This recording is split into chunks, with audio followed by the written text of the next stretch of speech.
Saudara, yang juga menjadi sorotan dalam Kompas Malam hari ini adalah penetapan Gubernur Jambi Zumi Zola sebagai tersangka oleh KPK yang menambah panjang deretan kepala daerah yang terjerat kasus suap dan korupsi. Kami akan ulas hal ini, sudah ada rekan kami dari Riga, Dani Suara, yang akan mengulasnya secara lengkap hanya di Kompas Malam. Riga. Iya, terima kasih Nitya. Kita akan bahas bagaimana kemudian kasus korupsi ini melanda beberapa kepala daerah dan utamanya adalah Zumi Zola yang merupakan gubernur dari Provinsi Jambi dan menyedot perhatian masyarakat dalam beberapa pekan terakhir ini. Kita akan bahas, saudara, korupsi masih menjadi virus mengerikan di negeri ini. Pejabat yang harusnya amanah kembali tertangkap. Kali ini menimpa Gubernur Jambi Zumi Zola. Komisi Pemberantasan Korupsi menetapkan Zumi Zola sebagai tersangka dugaan suap pengesahan RAPBD Jambi tahun 2018. Akhir pekan ini, masyarakat kembali dikejutkan dengan penetapan Zumi Zola sebagai tersangka. Dirinya diduga menerima suap senilai 6 miliar rupiah dari sejumlah proyek di Provinsi Jambi. Zumi Zola tidak sendirian. Dirinya bersama dengan pelaksana tugas Kepala Dinas Pekerjaan Umum Provinsi Jambi, Arfa, dan pelaksana tugas Sekretaris Daerah Erwan Malik, serta Asisten Daerah 3 Saifuddin juga ditetapkan oleh KPK sebagai tersangka. Lembaga Anti Korupsi KPK meyakini keterlibatan kepala daerah bersama orang-orang ini untuk menyuap DPRD Jambi sehingga meloloskan beberapa kontraktor dalam proyek-proyek di Provinsi Jambi. Dalam kasus ini, KPK berhasil mengamankan uang senilai 4,7 miliar rupiah. Uang ini diduga bagian dari total 6 miliar yang akan diberikan ke sejumlah anggota DPRD Jambi, dan KPK menilai uang yang ada merupakan pelicin bagi anggota DPRD untuk memuluskan RAPBD menjadi APBD di tahun 2018 ini. KPK juga menduga keterlibatan para pelaksana tugas tidak mungkin tidak diketahui oleh kepala daerah. Sehari setelah penetapannya sebagai tersangka, Zumi Zola akhirnya tampil di depan publik. Dirinya menyatakan siap menghadapi kasusnya hingga pada tahap persidangan nanti. Ini terlihat, saudara, pasca Zumi Zola pagi hari pada akhir pekan ini menghadiri acara Hari Pers Nasional 2018 di Jambi. Seusai acara, Zumi Zola menanggapi status tersangka yang ditetapkan oleh KPK. Komisi Pemberantasan Korupsi menetapkan Zumi Zola sebagai tersangka kasus suap APBD Jambi 2018. Zumi Zola meminta semua pihak tetap mengedepankan asas praduga tak bersalah kepada dirinya. Dan aktor film Indonesia ini juga belum memberikan tanda perlawanan dengan mengajukan pra-peradilan. Zumi Zola mengaku siap menghadapi proses hukum yang menyebabkan dirinya hari ini menjadi tersangka. Ia meminta maaf kepada warga Jambi atas status hukum yang saat ini diterimanya. Berikut kami sampaikan pernyataan Zumi Zola di depan publik akhir pekan ini.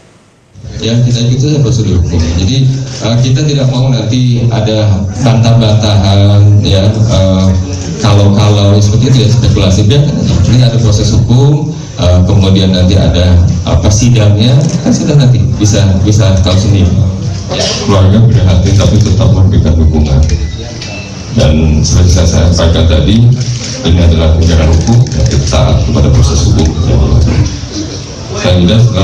Ya Pak, dalam bentuk detail apa Pak yang kita akan sampaikan nanti besok Pak? Bagaimana? Dalam bentuk detail apa yang kita akan sampaikan besok? Kalau besok ya nanti kita tunggu besok, bukan sekarang.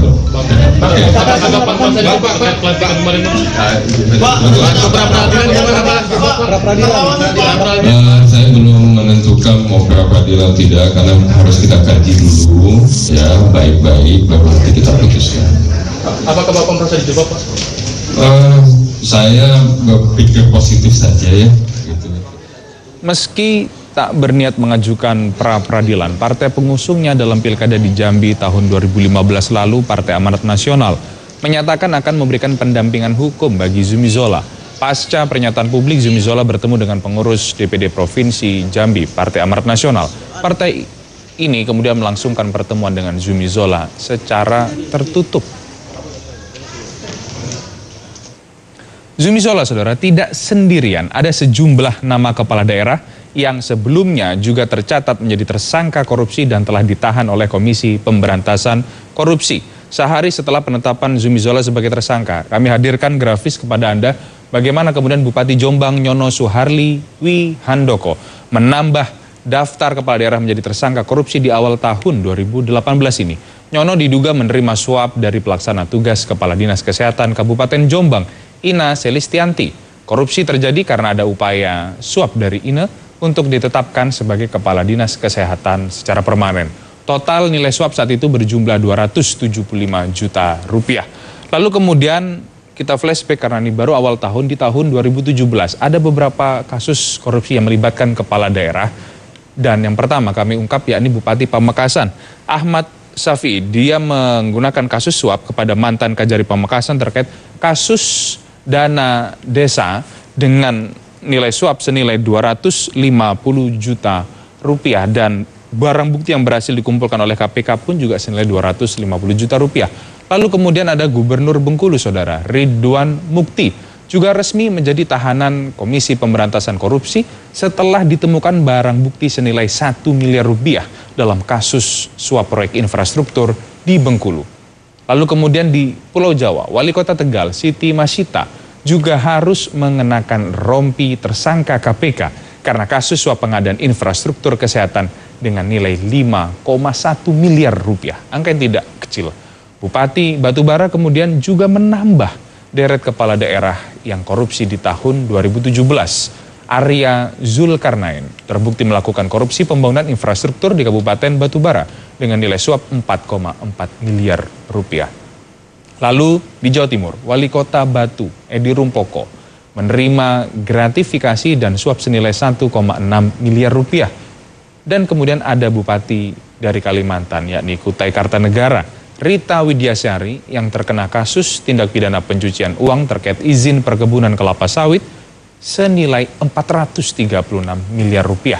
Dan yang terakhir, Wali Kota Cilegon, Imam Aryadi, yang tertangkap dengan bukti uang senilai 1,5 miliar rupiah karena kasus suap dana tanggung jawab sosial perusahaan dalam pembentukan sarana olahraga.